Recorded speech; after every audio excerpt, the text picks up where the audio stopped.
السلام عليكم ورحمة الله وبركاته إن الحمد لله نحمده ونصلي على رسوله الكريم أما بعد সম্মানিত দিনী ভাই ও বোন, কোরবানির ইতিহাস, ঐতিহ্য, সংস্কৃতি পৃথিবী সৃষ্টির সূচনা লগ্ন থেকেই মহান আল্লাহর নৈকট্য অর্জন, আত্মত্যাগ, আত্মোৎসর্গ, ভ্রাতৃত্ব, সৌহার্দ্য, সাম্য, মৈত্রী ও সম্প্রীতির সুমহান মহিমায় ভাস্বর কোরবানি।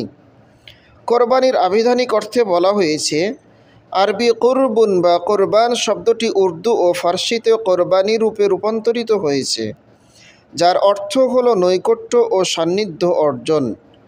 কোরআন এবং হাদিসে এর কয়েকটি সমার্থক শব্দ পরিলক্ষিত হয়, যার এক নম্বর হলো নাহরুন অর্থে, যেমনটি মহান আল্লাহ বলেন, ফসল্লি লিরব্বিকা ওয়ানহার, সুতরাং আপনি আপনার প্রতিপালকের উদ্দেশ্যে সলাত আদায় করুন এবং কোরবানি করুন। এই অর্থে কোরবানির দিনকে ইয়াউমুন নাহরি বলা হয়।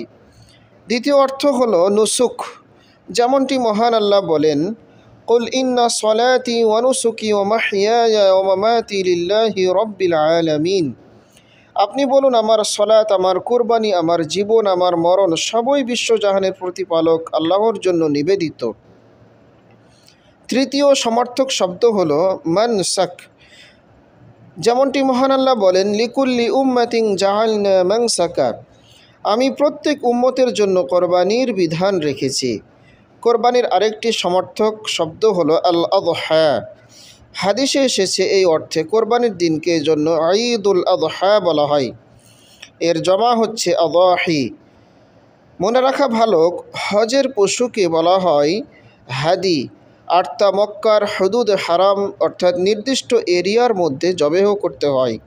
কিন্তু কোরবানির পশু পৃথিবীর যে কোনো প্রান্তে জবেহ করা যেতে পারে নির্দিষ্ট দিনসমূহে। কোরবানির অনেক ফজিলত রয়েছে, আমরা তা থেকে কিছুটা জানব। এক নম্বর হলো তাকওয়া অর্জন হয়, যেমনটি মহান আল্লাহ বলেন, lan yanalallaha luhumuha wala dima'uha walakin yanaluhu at-taqwa minkum, কোরবানির পশুর গোশত ও রক্ত আল্লাহর কাছে পৌঁছায় না, তার কাছে পৌঁছে তোমাদের তাকওয়া। দ্বিতীয়ত, আল্লাহর নিদর্শন পরিস্ফুটিত হয়, যেমনটি মহান আল্লাহ বলেন, ওয়াল বুদনা জাআলনাহা লাকুম মিন শাআইরিল্লাহি লাকুম ফিহা খায়র, কোরবানির উটগুলোকে আমি তোমাদের জন্য আল্লাহ তাআলা নিদর্শন হিসেবে সৃষ্টি করেছি, এতে তোমাদের জন্য রয়েছে কল্যাণ।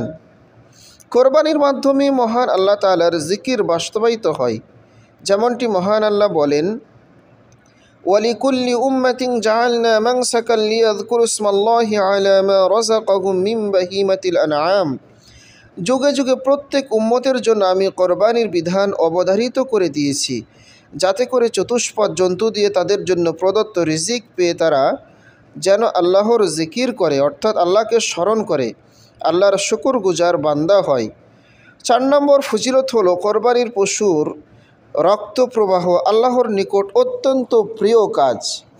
এছাড়া আমরা জানতে পারি, কোরবানির জন্তুর প্রতিটি চুল ও পশমের বিনিময়ে আল্লাহর নিকট রয়েছে নেকি। এর সাদাকার চেয়ে কোরবানির সওয়াব অনেক বেশি টাকা দান সাদাকা করার চেয়ে একটি পশু কোরবানি করা আল্লাহর নিকট অনেক বেশি প্রিয়, যেমনটি আমরা দেখতে পাই। এর আরও ফজিলত রয়েছে আল্লাহর নৈকট্য অর্জন, ইব্রাহিম আলাইহিস সালামের সুন্নাহ পালন, ঈদের দিন গোশত খাওয়া, অন্যকে খাওয়ানো, আনন্দ আয়োজন করা। সুতরাং আসুন আমরা কোরবানির দিনটিকে শিরক বিদআত মুক্তভাবে উদযাপন করি। আল্লাহ আমাদেরকে তৌফিক দান করুন।